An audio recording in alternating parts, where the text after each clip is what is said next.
Hai, bersama saya lagi, Mat Arif Lisukun.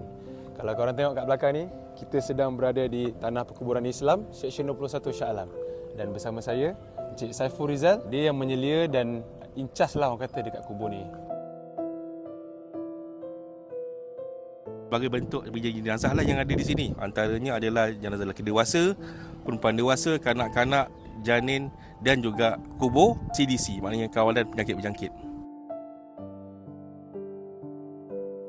Sebenarnya perkara ini mudah saja.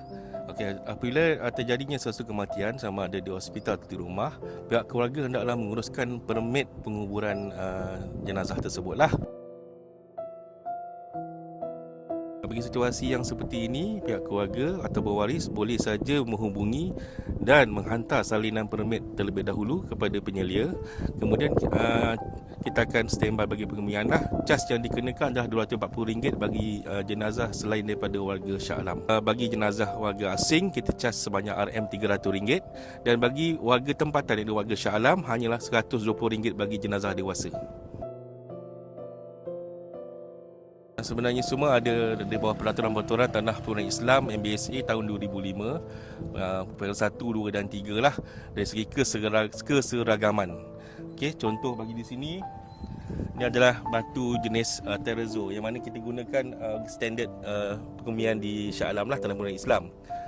Dan pokok yang dibenarkan adalah pokok jasmin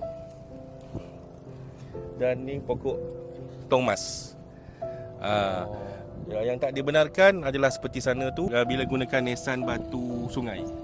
Dilarang juga pada waris untuk membuat sebarang bentuk papan tanda sama ada kecil atau besar dan apa juga bentuknya bagi tambahan binaan di atas pusara. Semudah dalam talian saja permohonan air pusara ini boleh dilakukan dengan hanya klik ke bumi dan kemudian terus isi data-data yang ada yang diperlukan. Seterusnya aplikasi ini juga disertakan sekali dengan transfer wang, maknanya auto debit terus ke akaun MBSA. Jadi sepatutnya tak ada masalah dan dia semudah di atas talian, semudah petik jari saja. Hendaklah pertama sentiasa memakai pakaian yang bersesuaian dan sopan ketika berada di tanah kubur.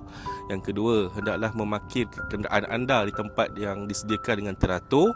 Dan yang ketiga, sila letakkan semula alatan yang disediakan seperti alat penyiram dan kerusi di tempat asalnya. Dan sentiasa memastikan semua sampah-sampah yang ada dibuang dalam tong sampah.